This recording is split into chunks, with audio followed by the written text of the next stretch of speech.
So, okay, today I will explain you the concepts of the Wing Chun lighting system Chi Sao and the center line and the footwork together, how they all are linked together, okay?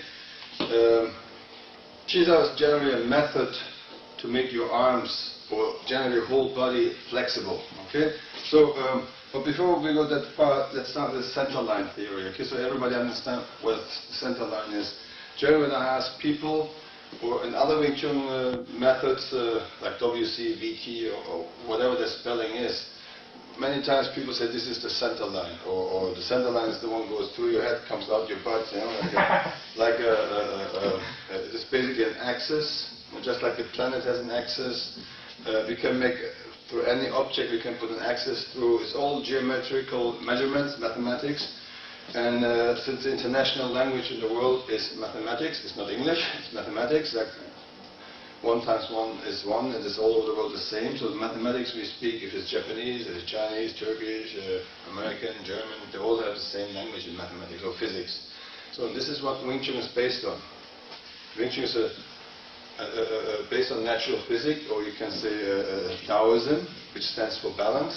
Right? You hear yin and yang, all these things. And I will go in this also what yin and yang means in Wing Chun or martial arts generally, or how we make it visible in technical or physical movement, yin and yang, okay, motion. So, well, the center line, you need a few things. You need a logical thinking. So the logical thinking is, what do we want to protect?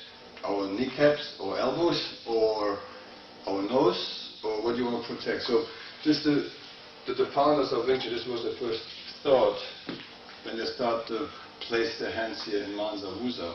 So very, very important when I teach that the students take my experience and make it become his own experience. Mostly what we do, we read books, we watch videos, and then go to seminars and collect movements. There are lots of collectors or fishermen, especially in the United States here. There are lots of people out there that are fishing in seminars, going to this master, doing this. What they're all doing is imitating. They're like a parrot. You know, they're imitating other people's motion, but it's not their motion.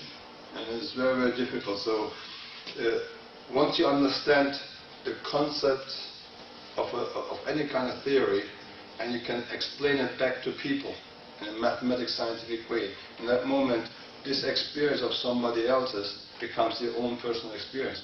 But if you just imitate and talk after the mouth and imitate the person without being able to explain to other people what you're doing there, and you just say, oh, well, my sifu showed me. He said, hey, who told you that's the center line? Oh, I read that book, it says so. Remember, a book is always the opinion of one person. It doesn't represent the truth really in that sense. It's only one person's truth. Or video is just motion. Look, books and videos, they both are good resources to make researches, but if you only get to one source, you have only one opinion. So books gives you maybe historical, maybe theoretical background, video gives you emotions, but still you need the teacher personally, because even here I will teach Chi Sao, I will show the concept, people over that side of the camera, they will not feel the touch, feel the pressure. So you need all these 3 components to make a whole.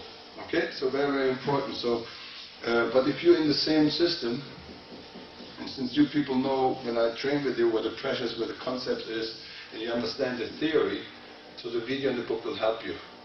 But if you're out of the system, it's a little bit difficult because you don't know where the corrections are, or where the mathematics behind this. Okay, so where the pressures, how we do this. So very, very important that all these 3 components are together. So anyhow, so what is the center line, okay?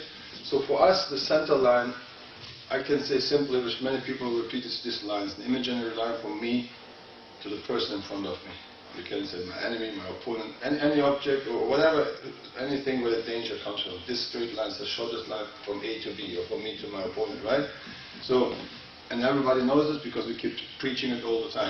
So everybody says, hey, this is my center line. Now I ask you, hey, can you explain to me why it is there, how you find it is there? Because then people say, well, I ask you, where's your center? What do you try to protect? They go from here to there. The whole body, swooping at the center would be about your belly button. But then still, people are not wrong, this is correct.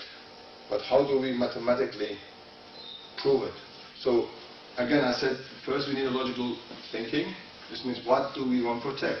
So basically we take your top of your head to below your groin, so from the big brain to the small brain, or people upside down, big brain, small brain, whatever. So this is the part, right? So without the limbs, this is what you call the trunk. This is where your vital organs are. This is what we want to protect. So if this would be the center line, so some people say, oh, we protect the center line because all the vital organs are along that vertical line, which is not true. My liver is outside, my kidneys are outside, my heart is a little bit over here, maybe you should like your throat, it's okay, but you have everywhere vital organs. Okay, so it's very, very important that you have to see the whole box. Now I want to protect this in a frame that my range with my arms, they're like a bumper on a car, my protection shield has the reach and protect this frame, okay, not just one line.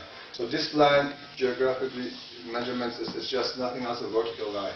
So the vertical line can go anywhere from here. You can have 1 million if you want lines over here. So let's say if I make my mathematics roundly, so I have a vertical line here, okay, and then I have a horizontal line I put here. So my cross is here, this will be my center point, so I have to put my hands up here, right? So we have to be very precise. So what we really want to know is the center of it, the center point, okay? So this means a vertical midline, which goes right 50% to each side. So the message of a vertical line is what? Defining left from right. So without the vertical line, I could not say from here to here is left, from here to here is right. So this is important for us. So we have orientation to say, okay, from which point to where I decide to call it left. So, but since we want to protect equally both sides, so we need a vertical midline, 50% to both. So in that moment, the vertical midline, when it's defined left from right, also creates one dimension. Because from left to right is we call the width. Okay? So the same job with the horizontal, since we have the trunk, a horizontal midline, which defines up and bottom and top, so it's the height, it's the second dimension. Right? So the cross point here would be my center point. This is probably, for every human, no matter how you build, it's about your solar plexus here. Okay? Now, from this center point, there's an imaginary line goes straight out.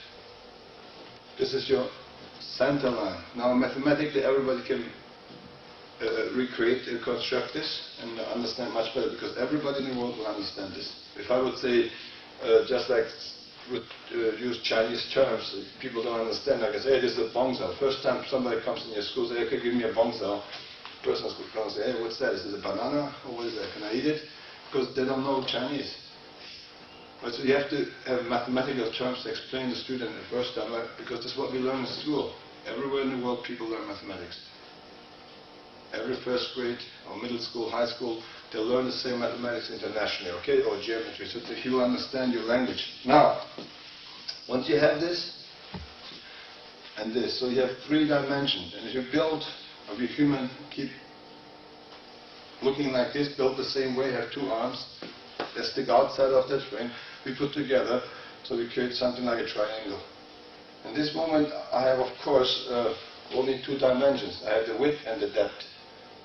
So now when I do this, the wuzao, we call the wuzao, so this is the attending arm. Okay, so now from the lowest to the highest, I have the height. When I do this, everybody can see from elbow to my finger is the depth, elbow to elbow is the width, and fingertips to the highest, the lowest point is the height. So now I have 3 dimensions, you see?